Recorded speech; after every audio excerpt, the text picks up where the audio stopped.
만나면 좋은 친구 MBC. 무려 3년째 길어진 코로나19 팬데믹으로 그동안은 쉬어도 쉬는 게 아니었던 사람들. 이제는 일상 회복이 필요할 때입니다. 그래서 선택한 특급 솔루션.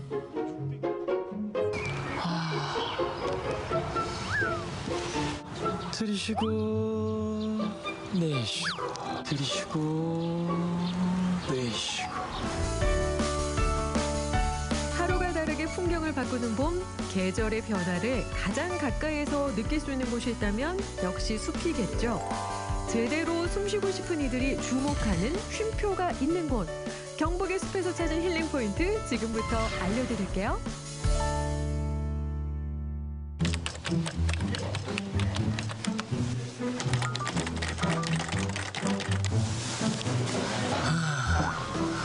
나 지쳤어요. 답답한 사무실 벗어나고 싶어.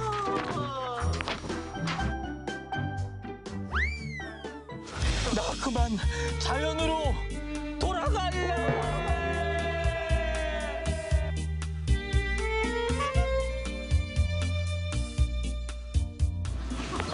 오, 봤죠? 방금 도심 안에 숲이 있어요.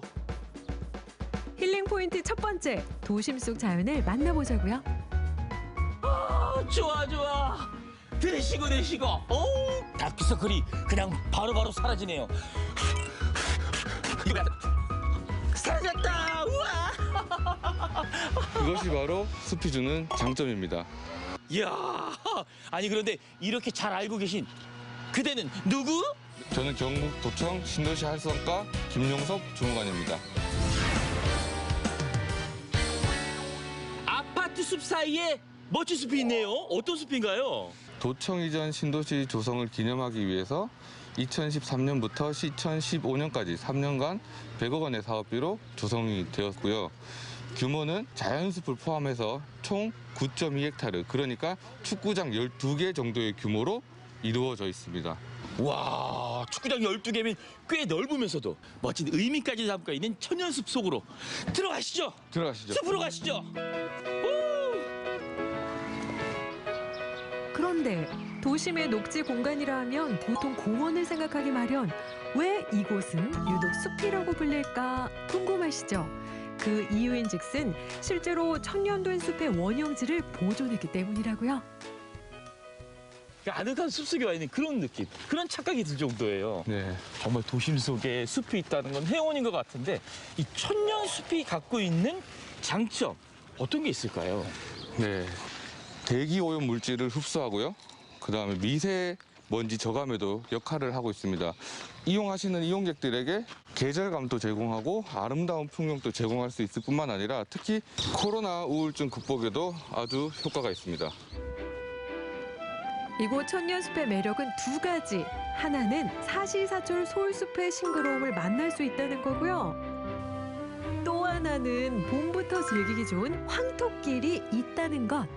천년숲의 힐링 명소 하이라이트 황토길입니다. 오, 그렇군요. 발에는 오장육부가 들어있다는 말처럼 맨발 걷기는 건강에도 좋습니다.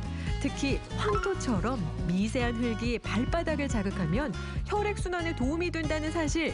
여기에 코티졸이라는 스트레스 호르몬 수치를 낮추는 효과도 있다니 얼마나 좋게요? 와, 도심 숲 속에 있는 황토길. 왜 좋은지 직접 걸어보니까 알겠네요. 머리부터 발끝까지? 발끝부터 머리끝까지 온몸이 깨어나는 것 같아요. 여기서 또 한 가지 사실.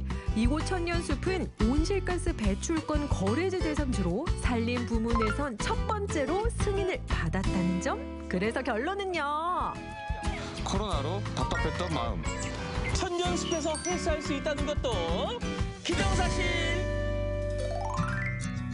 여행 갈 생각에 마음이 들 때는 주말 뽀글이 최기정이 빠질 수 없겠죠? 이렇게 화창한 날은 뭐니 뭐니 해도 카페 투어가 최고지. 가만 보자. 가로수. 오케이, 출발하자고. 이렇게 얼마나 달렸을까요? 드디어 도착! 이야! 에?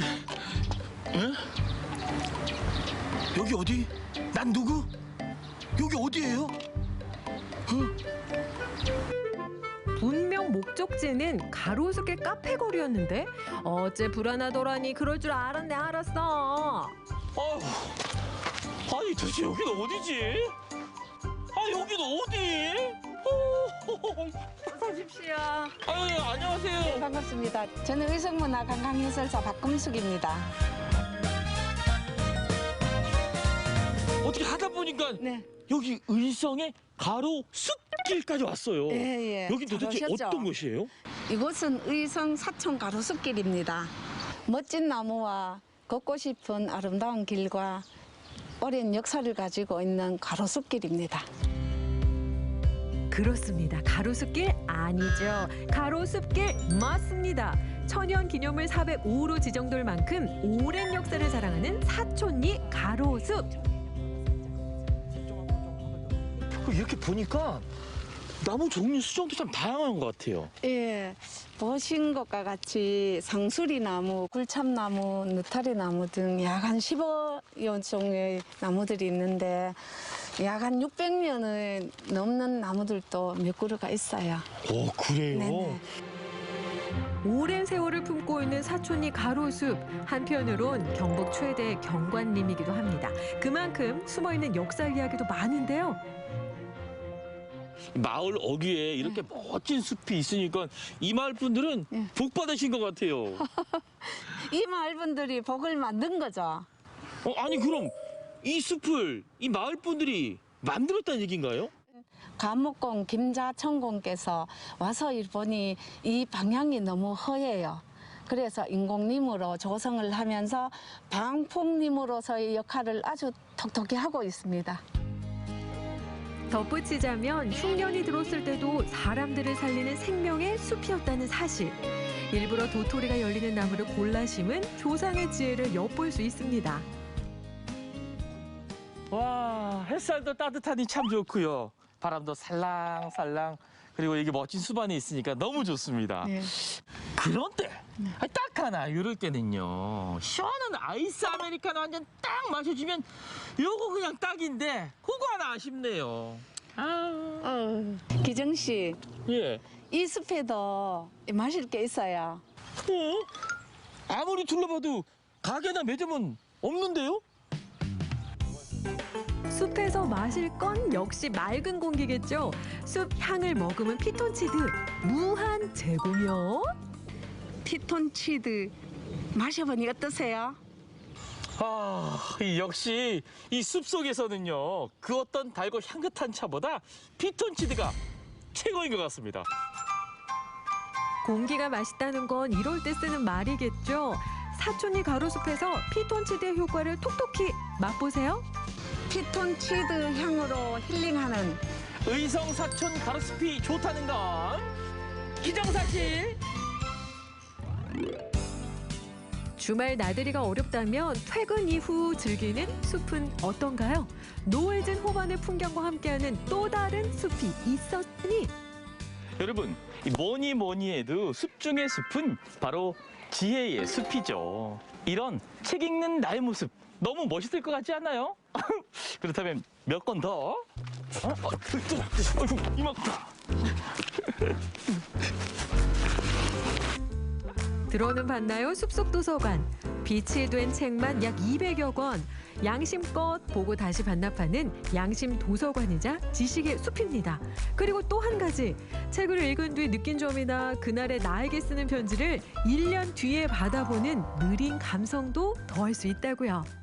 여러분, 이 엽서는요. 2022년 기정이가 2023년 1년 후 나에게 보내는 엽서입니다. 이 느린 우체통에 넣으면요. 1년 후 나에게 찾아온대요. 여러분 이렇게 슉. 오, 이렇게 지식의 숲에는요. 이런 매력도 있다니까요. 뭐든지 빠르게 흘러가는 현대사회에서 느린 쉼표 하나 더하는 소소한 시간. 코로나19 팬데믹으로 지친 마음에 진정한 휴식이 필요하다면 여러분도 경북의 다양한 숲을 찾아 힐링하는 시간 가지면 어떨까요? 나들이 하기 좋은 계절 봄. 숲의 매력에 빠진다는 건 기정 사실. 넌한 번도 그래 안 된다.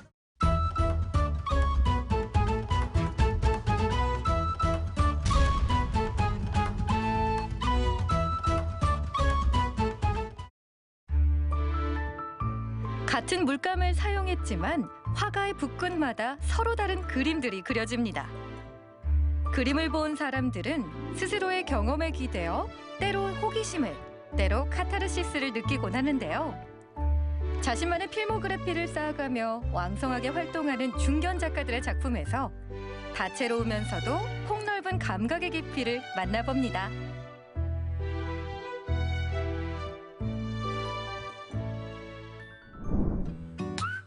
화사한 빛을 맘껏 뽐내는 봄.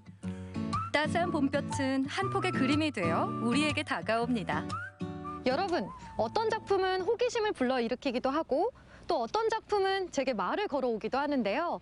이렇게 다양한 작품마다 그만의 깊이가 다른 것 같아요. 그래서 오늘은 이 봄과 어울리는 작품들을 통해서 힐링하는 시간을 가져보려고 하거든요. 함께 가시죠. 코로나19가 장기화되면서 각종 전시와 공연도 취소됐죠. 이렇게 어렵고 힘든 시간 속에서도 꾸준히 기획 전시를 열고 있는 갤러리를 찾았습니다. 새로 시작하는 이 봄에 잘 어울리는 전시, 감각의 깊이전입니다.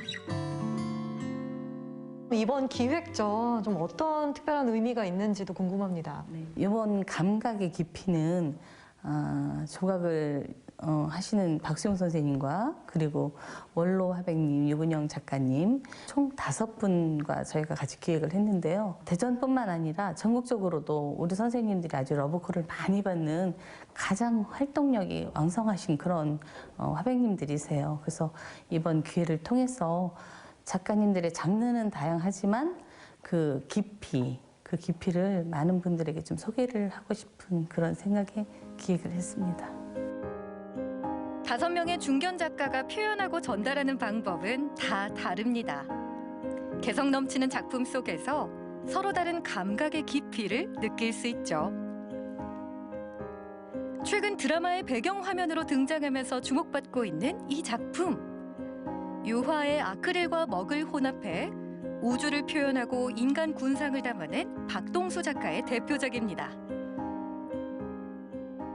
이 작품 속엔 또 어떤 의미와 이야기가 있는지 궁금합니다. 네, 우리 박동수 작가님께서는 프랑스에서 활동을 하고 그리고 한국을 귀국을 한 상태예요. 외국에서도 공부를 하실 때 항상 어머니를 그리워했대요. 그래서 여기 보시면은 이 원은 어머니를 상징을 하고 또 사각을 또 통해서 그걸 또 현대미술로 또 재해석한 그런 작품이고요. 태초의 신비 그리고 어머니를 향한 그리움.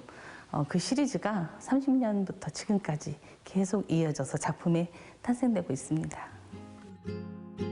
전시장에 어여쁜 꽃이 활짝 피었습니다. 이 봄과 가장 잘 어울리는 작품인데요. 화폭 위에서 꽃망울을 터뜨린 수많은 꽃들은 이 세상에 꼭 필요하고 소중한 사람들을 표현하고 있습니다. 와, 이렇게 아름다운 꽃을 그린 분은 누구실까 했더니 작가님이셨네요. 와, 꽃을 그린 특별한 이유가 있으세요? 저는 세상에서 그래도 이제 가장 아름다운 것은 꽃이라고 생각을 해요. 많은 분들이 꽃으로 아름다움과 또 행복을 느끼기도 하잖아요. 혹시 작가님께 꽃이 주는 좀 특별한 의미가 있을까요? 꽃이 화려하고 이쁠수록 향기가 좀 없지만 그 색감으로 인해서 벌과 나비를 끌어들이고 또한 소박하고 좀 아기자기한 꽃들은 비록 보기에는 보이지는 않는 것 같지만 향기로서 끌어들이거든요. 그래서 저는 모든 것은 다 소중하다. 인간들도 다 스스로 소중하고 다 세상에서 태어났을 때 자기만의 세상을 이겨나갈 수 있는 힘과 그런 걸 갖고 있는 그 모든 걸 가지고 있다. 이렇게 저는 생각하고 있습니다. 전시장 벽면을 가득 채운 이 작품. 참여 작가 가운데 가장 원로 작가인 유근영 화백의 작품인데요. 표현은 물론 색채와 터치에서 힘찬 생명력이 느껴집니다. 작품이 상당히 독특합니다. 여러 가지 색채며 정말 눈을 뗄 수가 없는데요. 나무라든가 꽃이라든가 뭐 그런 자연물을 주로 좋아하면서 살아와요. 살아왔다고 그럴까? 누구나 그렇듯이. 인간이 간섭하지 않아도 자연 스스로로 이렇게 아름답게 조화롭게 이렇게 지내는 어떤 그런 모습들. 거기서 추출할 수 있는 그 생명에 대한 어떤 의식 같은 거, 이런 것을 뽑아서 내 나름의 어떤 화면 배치를 통해 가지고 자연이 가지고 있는 생명이라든가 좀 더 그걸 강조하는 거죠. 화려한 색채 사이로 돌과 금속 재료를 이용해 입체적인 산수화를 표현한 조각 작품도 있습니다. 고향 옥천의 풍경을 모티브 삼아 한국화의 전통 기법인 여백의미를 담아낸 작품인데요. 비울수록 채워지고 단순할수록 선명해지는 아름다움이 관객에게 편안하게 다가옵니다. 정말 이런 작품은 태어나서 처음 볼 정도로 굉장히 신선하고 재미있게 느껴지거든요. 정적인 어떤 식물과 동적인 그 동물들을 하나의 그 덩어리 속에서 나타내가지고 어떤 동양의 한국의 음양의 조화랄까 뭐 그런 거를 표현한 겁니다. 작가님 작품은 좀 그리움이 느껴지는 것 같기도 하고 여러 가지 감정들이 막 느껴지는 것 같아요. 네, 이거 뭐 제 작품은 그 한국 그 전통 문인화에서 느껴지는 절제되고 간결하고 여백 이런 거를 이제 표현을 하다 보니까 좀 외로움 또 고요함 뭐 이런 것이 좀 나타나 있죠. 한눈에 봐도 자유분방함이 느껴지는 작품. 알듯 모를 듯 추상적인 이미지 속에 과감한 터치가 눈길을 모으고 있습니다. 따뜻한 자유주의자라고 불리는 김선태 작가의 작품입니다. 오랜 고민과 구상을 마치고 나면 화가의 붓이 캔버스 위에서 자유롭게 춤을 춥니다. 파리에서 20여 년간 활동했고 현재 고향 대전에서 작업에 몰두하고 있었는데요. 작가님 안녕하세요. 안녕하세요. 아니 작업실에 너무 많은 작품들이 있어서 제가 좀 둘러봤는데요. 네. 보니까 색채도 강렬하고 이 붓터치가 좀 과감한 것 같아요. 그때 그 느낌이 있을 때 그 선을 긋게 되는데 물론 계획된 선이에요. 그러니까 생각은 하고 있지만 어떨 때는 그림을 보는 시간이 더 많아요. 화폭에 동화되려고 노력을 하는 편이에요. 아니 그러면 항상 작품을 통해서 네. 우리 보시는 분들한테 어떤 걸 좀 표현하고 싶으세요? 작가니까 관객과의 소통이 중요하겠죠. 그렇지만 작가는 그림을 그리고 그걸 갖다가 이거는 어떤 그림입니다 이렇게 설명 안 해도 관객들이 나름대로 판단할 수 있게 느끼는 대로 생각할 수 있으면 좋을 것 같아요. 그것은 그런 관객들이 누릴 수 있는 특권 같은 건가요? 그러면 더 좋죠. 근데 김선태 작가님께서는 파리에서 굉장히 오래 계셨잖아요. 네, 오래 있었습니다. 85년에 갔으니까 꽤 됐죠. 가서는 뭐 논문 쓰고 학교 다니라고 거의 한 8, 9년을 보낸 것 같아요. 그 다음에는 그 갤러리에 전속이 되게 돼서 거기서 생활을 하게 됐죠. 그러다가 2004년에 들어오게 된 거는 아버님이 위독하셔서 2000년 초반에 들어오게 됐어요.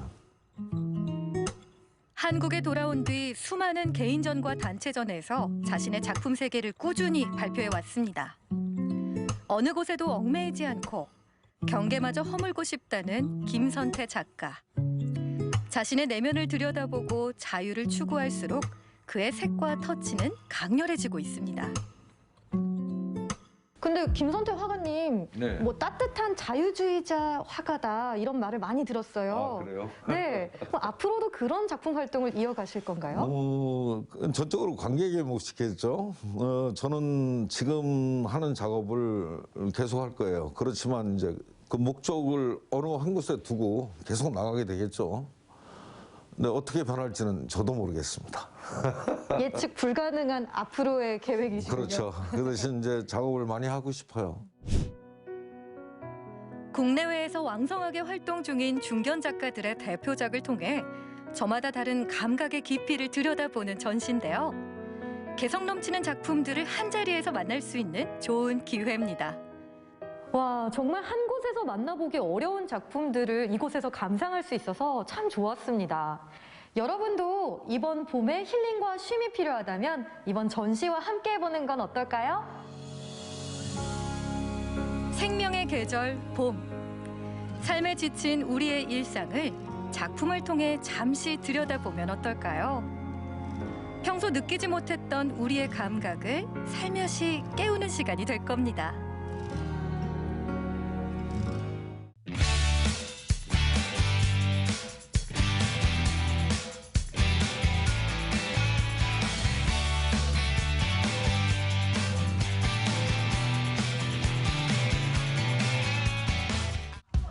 누구나 한 번쯤은 배달앱을 통해서 배달 음식을 시켜보셨을 텐데요. 뭐든 배달이 다 되는 시대입니다. 요즘 배달 음식 많이 시켜 드시죠? 이렇게 배달 문화가 우리 생활에 깊숙이 자리 잡으면서 배달 서비스 유료화가 도입되고 배달 수수료는 고스란히 소비자의 몫이 됐습니다. 실제 상황은 어떤지 짚어보겠습니다. 배달료가 조금 비싸서 좀 부담스럽거나 이렇게 망설여지신 적이 있으세요? 네, 좀 자주 있었던 것 같아요. 아깝죠. 많이 그것 때문에 포장해온 적도 있고. 점점 오르고 있어서 더 부담이 되는 것 같아요. 3,000원 정도로 요즘 많이 되는 걸로 알고 있는데 그것보다 더 오른다고 하면 진짜 안 사올 것 같고. 거리가 좀 가까워도 너무 많이 배달료가 책정되는 가게들이 많아가지고. 얼마 정도 되면 많다라고 느껴지세요? 5,000원 정도 되면 많고 4,500원 많은 것 같고 3,000원이면 그래도 2,000원 정도면. 한 2,000원? 저는 2,000원 정도. 2,000원 이하 정도였으면 좋겠다고. 2,000원 이하요? 네네. 시민분들이 생각하는 배달료 적정 수준은 약 2,000원 정도였습니다. 하지만 현실은 배달료 1만 원 시대를 바라보고 있습니다.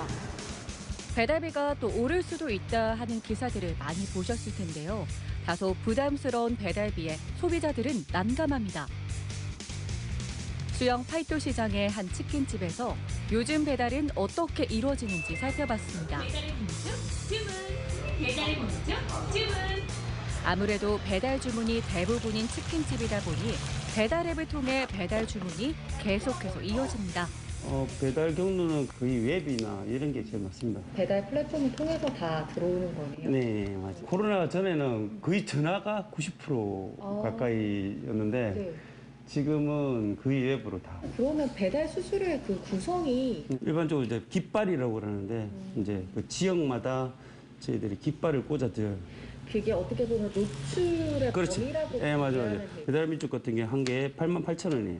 보통 한 7, 8개 보니까 70만 원, 80만 원 정도 월 나가는 거죠. 두 번째는 배달 대행이에요. 쉽게 얘기하면 라이더들이죠. 기본적으로 월 우리 같은 경우는 5만 5천 원이 나갑니다. 일종의 등록비인데 월 나가는 거예요. 매달. 그다음에 한 건당 3,500원에서 4,800원. 이게 끝이 아닙니다. 원재료비와 일반 관리비, 추가 배달 팁까지 더하면 치킨 한 마리를 판매했을 때 남는 금액은 평균 3,000원에서 5,000원 사이뿐. 그렇게만 하면 지금 4,500원이 남거든요. 네. 이윤이 많이 남아야 되는데 이윤이 안 남는 거죠. 그만큼 옛날처럼. 내가 이렇게 자세히 가르쳐주는 이유가 아셔야 돼. 아셔야지 손님들도 그렇기 때문에 손님들이 고맙다고 막 하거든요. 내가 새벽에 배달을 내가 할 경우에 왜 음식이 따뜻하게 나오고 일단 사장이 가니까 또 내가 또 이미지가 한번 보면 절대로 안 놓치는 이미지라서 사장님 오셨구나 하거든요. 심지어 치킨집 사장이 문 닫고 라이드 하잖아요. 그런 이유가 있어요.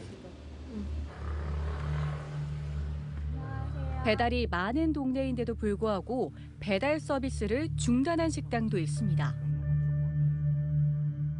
자리 잡기 전이다 보니까 그렇게 배달에 그게 없었거든요. 예, 차라리 안 하는 게 낫겠다. 그럼 거의 한 건당 한 얼마 정도 배달료가 나가셨어요? 저 같은 경우는 이제 예를 들어서 한 8,000원에 하면은 제가 가져가는 돈은 한 4,000원 되더라고요. 예, 반이 그냥 수수료 나가고 배달비 나가고 뭐 이런 식으로 하니까 뭐 대략적인 계산이지만 한 반은 날아간다고 보시면 되더라고요. 나머지 4,000원도 남는 게 아니라 뭐 원가, 뭐 인건비, 유지비 이걸로 다 나가시는 거예요? 그렇죠. 그렇게 되는 거죠. 뭐. 그러면 사장님 손에는 얼마 남는 거예요? 남는 게 없다고 보면 되죠. 그렇게 되면. 배달을 안 하시게 된 가장 큰 이유는 플랫폼 그 광고를 유지기 때문에. 그렇죠. 광고비. 일단 제일 조금 비싼 광고비. 배달 대행료. 배달 서비스를 한다고 해서 당장 효과를 보는 것도 아니었습니다. 엄청난 시간과 그냥 투자를 하면서 그냥 기다리는 수밖에 없어요. 댓글이 좀 많아지면 많아질수록 또 판매량이 많아지거든요.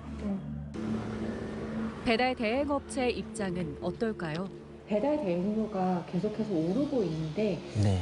오르는 이유는 뭐라고 보시나요? 배달 요금 자체가 그동안 올랐던 적이 사실 없었어요. 처음 시작한 게 제가 26살 때니까 한 6년 전인데 그때 요금하고 지금 요금하고 사실상 거의 동일하거든요. 그런 부분에서 제도가 이제 조금 고용보험 가입도 의무화되고 뭐 산재보험 가입도 의무화되고 이제 소득세 부담도 생기고 뭐 이렇게 되면서 기존에 벌던 것보다 수익이 줄어드니까 기사들이 이탈할 수밖에 없잖아요. 이제 그런 부분 때문에 이제 배달료가 요번에는 그런 부분 때문에 올랐어요. 네, 딱 1월 1일부로 그런 것들이 다 의무화됐거든요. 1km 3,000원 수준에서 1km 3,500원 수준으로 올랐어요. 전국 각 지자체들은 공공 배달 앱을 개발해 해결책을 모색 중인데요. 부산시도 자체 배달 앱을 운영하고 있습니다. 업계 1, 2를 다투고 있는 민간 배달앱 등은 가맹비, 중개수수료, 광고비 등 소상공인에게 비용적 부담이 점점 커지고 있는 현실입니다. 동백통은 가맹비, 중개수수료, 광고비를 받지 않고 소상공인 분들의 경영 부담을 덜어드리는 것이 또 하나의 목표입니다. 이런 목표를 갖고 지난 1월 19일 날 부산 전역에 동백통 서비스를 출시하게 되었습니다. 앞으로는 시스템의 안정화도 가져가고 또 운영도 활성화해서 소비자하고 가맹점에게 지속적인 관심을 받을 수 있도록 성장시키고자 합니다. 배달 시장의 출혈 경쟁으로 인해 배달료 상승은 결국 소비자들의 부담이 되어버렸습니다. 이 구조적으로 지금 가격 올라가는 게 고착화됐을 가능성이 많습니다. 사실은 중앙정부 차원에서 뭐 배달료를 관리하겠다 이렇게 이야기를 하긴 했지만 배달료 관리라는 게 상당히 이제 시장 개입적인 수단인데 그게 쉽지가 않습니다. 감시도 쉽지가 않고 오히려 제가 보기에는 중앙정부 차원에서 공정거래위원회 같은 데서 나서가지고 대민과 같은 대형 배달 앱 사업자들이 그 경쟁 제한 행위를 하고 있지 않는지, 그 다음에 가맹점들에 대해서 뭐 시장 지배력을 행사하고 있지 않은지, 즉 갑질을 하고 있지 않은지 이런 걸 한번 조사를 해볼 필요가 있을 것 같습니다. 그래가지고 경쟁 제한 행위를 못하도록 하는 그런 조치가 필요하고 지역 차원에서 할 수 있는 일이 뭐냐 이렇게 생각을 해보면 현재 공공 배달 앱들이 많이 개발돼 있거든요. 소비자들 입장에서는 공공 배달 앱을 좀 더 이용하는 것이 좋겠고요. 경쟁을 함으로써 배민 쪽에 그 가격을 인하하는 압력으로 작용을 할 수가 있거든요. 지방자치단체 입장에서는 공공배달앱에 좀 더 많은 업소들을 가맹시키고 그 공공배달앱들이 잘 그 이용의 편의성을 높이는 그런 방법을 쓰면 당장의 이런 상승 압력을 좀 막을 수 있지 않을까 그렇게 생각합니다. 더 이상 소비자와 가맹점주가 피해를 입지 않도록 제도 개선이 시급합니다.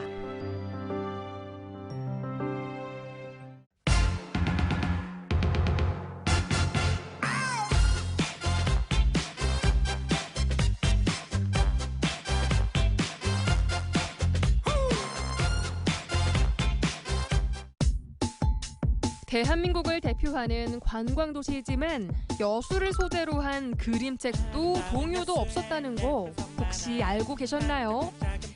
그런 아쉬움을 달래기 위해서 제주만은 새 친구가 뭉쳤습니다. 여수를 주제로 사랑스러운 그림책을 만들고 동요와 영상을 통해 알리는 싱싱갓도그 팀. 재기발랄한 청춘들을 소개합니다. 싱싱갓도그 팀의 멤버 홍미령 작가의 작업실입니다. 서울에서 편집자로 활동했던 그녀는 고향인 여수로 돌아와서 마음에 품고 있던 그림책 작업을 시작하게 됐는데요. 현재까지 발간한 그림책은 총 4권. 독특한 소재와 탄탄한 스토리를 통해서 어린이들에게 사랑받는 책들입니다.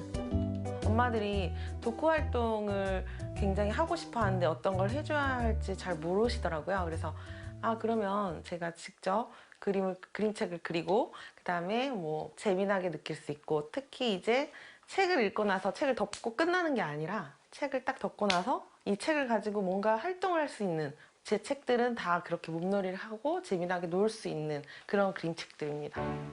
홍미령 작가의 최신작인 싱싱 갓도그는 고향 여수에 대한 애정으로 완성한 그림책인데요. 한 권의 책에 여수의 명소와 음식까지 다채로운 이야기가 담겨 있습니다. 제가 서울에 그림책 강연을 많이 다녔어요. 그래서 안녕하세요, 여수에서 온 홍미령 작가입니다 라고 얘기했을 때 여수가 어디야? 이런 반응인 거예요. 아직 어린 친구들한테는 여수는 좀 낯설고 먼 곳이기 때문에 많이 안 와본 친구도 있고 해서 재미나게 알릴 수 있는 그런 그림책을 만들어 봐야겠다고 생각을 했고, 또 아이들한테 또 너무너무 귀엽고 재밌게 이렇게 다가갈 수 있는 캐릭터가 또 뭐가 있을까. 여수의 특산물인 갓과 핫도그를 접목시켰을 때 재밌는 캐릭터를 탄생하지 않을까 해서 이 핫도그와 갓을 접목시켜서 갓도그가 되었습니다. 홍미령 작가의 아이디어에서 시작된 싱싱 갓도그는 제주 많은 친구들 덕분에 더 넓은 영역으로 확장됐습니다. 그림 작업과 굿즈 디자인을 담당해주는 디자인 전공자와 노래와 영상 편집을 도맡아 해주는 보컬리스트까지 참여하면서 동화책을 기반으로 다양한 콘텐츠가 만들어지고 있죠. 여기서 포인트는 우리가 이제 캐릭터를 빵으로 잡았잖아요. 핫도그라는. 그래서 모든 케이블카가 지금 빵이에요. 이것도 핫도그. 이거 미국식 핫도그 같이 그렇죠. 치즈를 뿌린 핫도그로 배를 만들었고, 이 케이블카를 이렇게 머핀으로 초코칩이 박힌 머핀이 케이블카로 표현이 돼서 이렇게 가는 걸로. 이제 회사를 서울에서 다닐 때 출판사를 다녀서 항상 회의를 이렇게 했었어요. 근데 내려와서는 혼자 작업을 하다 보니까 되게 외로웠는데 그림책 이야기를 하고 그림 이야기하고 글 얘기를 했을 때 소통이 이렇게 잘 된 친구 처음 봐가지고 아, 이 친구랑은 조금 작업을 나중에 같이 해보고 싶다고. 그래서 제가 썼던 원고를 여러 개를 보여줬어요. 그래서 이 친구가 아, 저는 이 원고가 너무 마음에 드니까 이건 제가 해보고 싶습니다. 이렇게 얘기해 주더라고요. 그래서 너무 감사하게 같이 작업하게 되었습니다. 저는 그림 작가예요. 선생님께서 그림책 내용을 주시면 그것을 이제 토대로 캐릭터 만들고 그다음에 콘티 작업하고 스케치하고 채색 작업까지 하는 그림 작업을 합니다. 그래서 이게 남녀노소 좋아할 수 있을 만한 캐릭터로 좀 아기자기하게 귀엽게 사랑받을 수 있게 만들어 보자라는 그런 테마를 가지고 작업을 했습니다. 아이들에게 미술을 가르치며 샌드 아티스트로 활동해온 은주 씨는 싱싱 갓도그를 통해 그림 작가로 데뷔했는데요. 첫 작업이라는 어려움을 극복하고 더할 나위 없이 멋진 결과물을 탄생시켰습니다. 한번 그림책 내용 자체가 전부 다 엎어진 적이 있어요. 조금 더 좋은 내용으로 만들자 하다 보니까 수정하고 보완하고 하는 그런 작업이 조금 힘들었어요. 수작업이다 보니까 그래도 인내와 끈기심을 배웠었던 계기가 되었던 것 같습니다. 와이프가 이 그림책 작업을 한다고 하길래 그러면 내가 도와줄 게 혹시나 있을까? 그러면 동요를 함께하는 그림책 동화를 했으면 좋겠다고 말을 해서 그러면 내가 노래 불러줄게. 이렇게 해서 걱정을 많이 했는데 생각보다는 주위에서 잘 어울린다고 좋은 반응 보여주셨습니다. 맛있는 가 먹고 맛있는 가 쓰고 싱싱 달려간다. 제가 항상 꿈꿔왔던 팀이 딱 어벤져스라고 저는 맨날 칭하거든요. 어벤져스가 딱 모였다는 부분에서 너무 기쁘고, 솔직히 노래가 없었다면 제가 원했던 거에 50%밖에 못 보여드렸을 텐데 이렇게 운이 좋게 노래까지 만들어지고 영상까지 만들어져서 힘들지만 정말 너무 행복해요. 네, 이렇게 같이 함께 할 수 있는 사람들이 있어서. 함께하는 시간을 통해서 긍정의 에너지를 주고받는 세 사람. 각자의 본업 때문에 바쁜 일상이지만 시간을 쪼개어 새로운 작업을 시작했는데요. 동요의 배경이 되는 여수의 명소를 찾아가서 재미난 영상을 만드는 겁니다. 가장 가까운 우리 사원부터 먼저 이제 장도 찍었으니까 오동도, 그다음에 이제 촬영을 갈 건데 입구 쪽에 앉아가지고 뚜구뚜구뚜구 핫도그 하면서 이제 들어가 볼까요? 갔다 왔습니다 오동대 이래가지고 이제 한 컷 촬영하고, 그다음에 용굴 앞에 가가지고 고마움을 표현하러 노래를 불러드리고 갑니다. 처음부터 동화책 작업을 시작할 때부터 노래와 함께한 그림책을 만들겠다고 했기 때문에 여수의 섬을 우리 갓도그가 이렇게 소개를 하는 영상을 만들 거고, 지금 첫 번째로는 장도 영상을 찍었고요. 지금 두 번째는 이제 오동도, 이렇게 사도 이렇게 섬들을 돌아다니면서 영상을 작업할 예정입니다. 남해안의 반짝이는 섬 오동도. 여수가 고향인 세 사람에겐 학창 시절 소풍을 왔던 추억의 장소이자 고향에 대한 자부심을 안겨주는 공간인데요. 속속들이 알고 사랑하는 곳이기에 아이디어도 무궁무진하게 샘솟습니다. 갓도그 팀의 이 열정 덕분에 재기발랄한 영상이 탄생하겠죠? 자, 시작. 아름다운 여수엔 예쁜 섬 많아. 반짝반짝은 빛바다 365개 섬. 쑥쑥쑥 동백꽃 비랑길 팡팡팡팡팡 섬섬 투어갈 사람 모두 모여라. 팀끼리 이렇게 함께 하다 보니까 오히려 즐거운 것 같아요. 그리고 또 공기도 쐬고 또 이렇게 여수의 좋은 모습을 알리는 거에 대해서는 굉장히 좋은 거라고 생각합니다. 저희의 이렇게 들뜨고 정말 좋은 이 기분이 우리 친구들에게도 전달이 될 수 있었으면 좋겠어요. 싱싱 갓도그의 컨텐츠들을 다양하게 만들고 동요도 한 달에 한 곡 정도는 작사, 작곡도 열심히 할 거고요. 노래뿐만 아니라 캐릭터들도 같이 세계적으로 좀 뻗어나갈 수 있는 그런 공간을, 저희 공간을 갖고 싶습니다.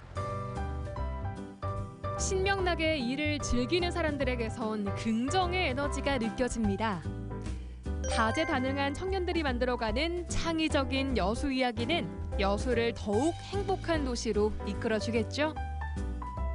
싱싱 갓도그 팀의 희망찬 발걸음을 응원합니다.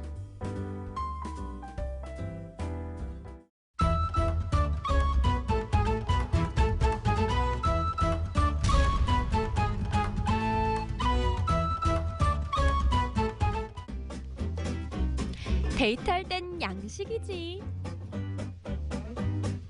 소스에 따라 또 면에 따라 파스타 종류도 다양한데 오늘은 면의 세계를 탐구해볼까?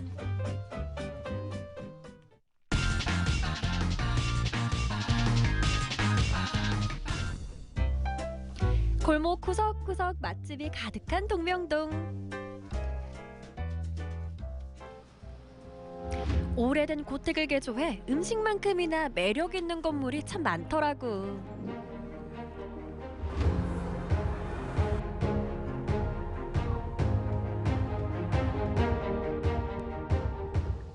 제가 한옥의 앤틱한 분위기를 연출하고 싶었는데 동명동에 이러한 고택들이 많아가지고 동명동을 선택하게 되었습니다. 한옥 외부에 현대식 내부 인테리어가 포인트. 눈도 즐거워야 진짜 맛집이라 할 수 있지. 제가 인테리어 같은 경우에는 외부에서 봤을 때는 그냥 한옥인데 들어왔을 때는 최대한 한옥의 골조는 남겨두되 모던한 이미지를 살린 게 저희 가게 인테리어의 포인트입니다. 그 포인트 제대로 취향 저격했어요. 파스타 맛집인 건 알겠는데 대표 메뉴가 뭔가요? 네, 제 가게 대표 메뉴는 라고 볼로네제에 이베리코 스테이크를 추가한 파스타와 아란치입니다. 이건 밀가루 반죽? 면을 직접 만들고 있잖아. 제가 조금 더 불편해야 더 맛있고 그리고 퀄리티 있는 음식을 대접하고 싶어서 이렇게 다 수제로 만들고 있습니다. 생면은 재료에 따라 맛이 달라진다던데 이곳에서 만든 면은 어떤 맛일지 궁금하네.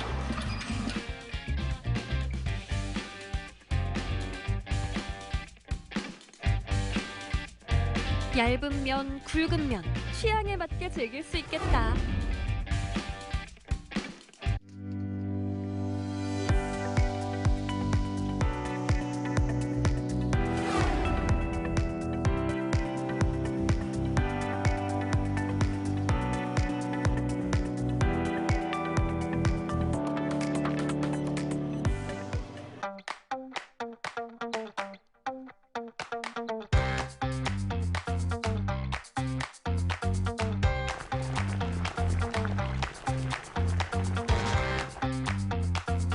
음식에 어울리는 면으로 조리를 한다던데?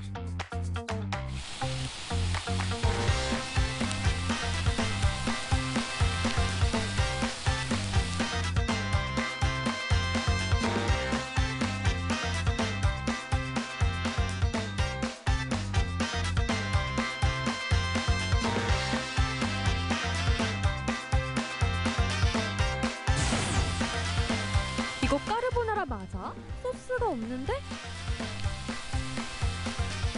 물과 기름이 이제 찬 공기와 마찰을 해가지고 그냥 물이 아닌 걸쭉한 소스화를 시키는 이유도 있고, 그리고 라면을 끓일 때도 뜨거운 곳에 있다가 찬 공기랑 마찰을 시켜서 면을 쫄깃하게 하듯이 저희도 손님들이 드실 때 식감을 위해서 그렇게 조리를 하고 있습니다.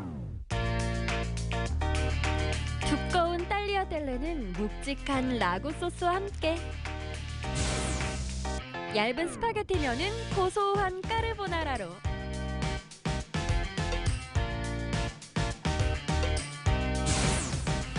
에피타이저까지 모든 게 완벽해.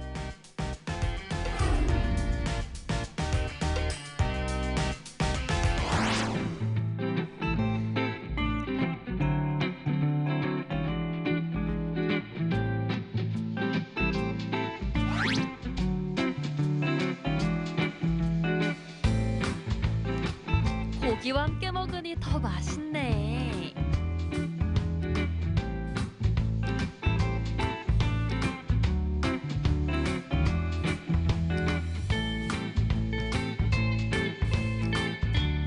크림 없어도 있는 느낌. 프렌치에서 먹었던 그 맛이야.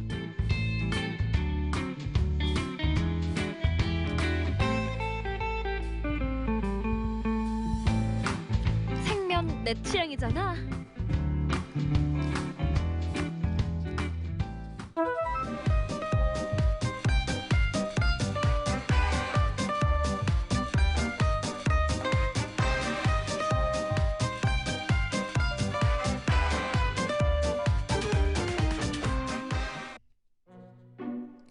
면의 세계를 탐구하며 도착한 곳. 같은 동명동이지만 또 다른 매력이 있지.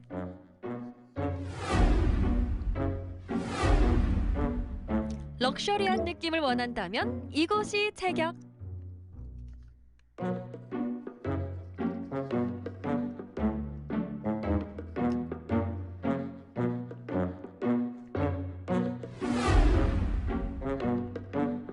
여긴 사장님 경력부터가 남다르다던데. 19년 세월이 흐르면서 호주에서 요리를 시작했고요. 태국, 싱가포르, 베트남 이렇게 돌아다니면서 총괄 셰프를 하다가 5년 전에 임용동에 자리를 잡았습니다. 아시아가 반한 그 맛 나도 빠져볼래. 근데 파스타라면서 면이 어딨지? 이건 만두?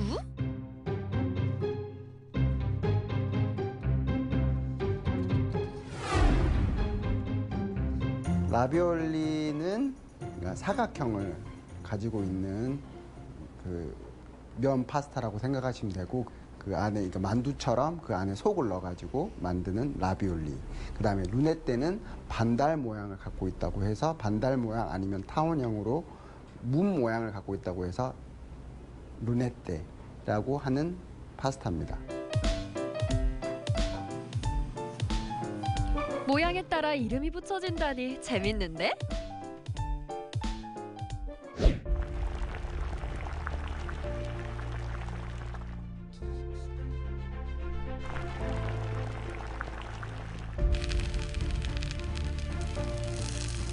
많은 다른 파스타의 종류를 소개시켜드리기 위해서 메뉴에 넣었는데요. 처음에는 되게 생소해 하셔서 자주 물어보셨거든요. 어떤 파스타냐. 이태리 만두라고 생각하시면 되는 거고, 하나의 파스타의 종류인 겁니다.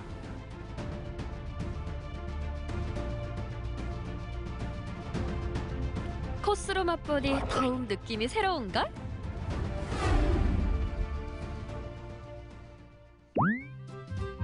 코스 요리는 조금씩 맛보는 감칠맛이 있지.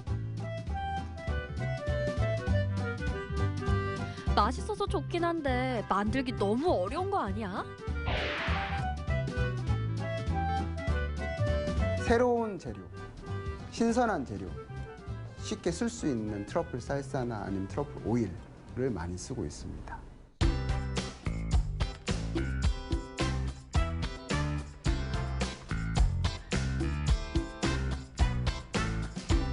두툼한 고기 한 점, 꽉 찬 파스타 한 입. 맛있다.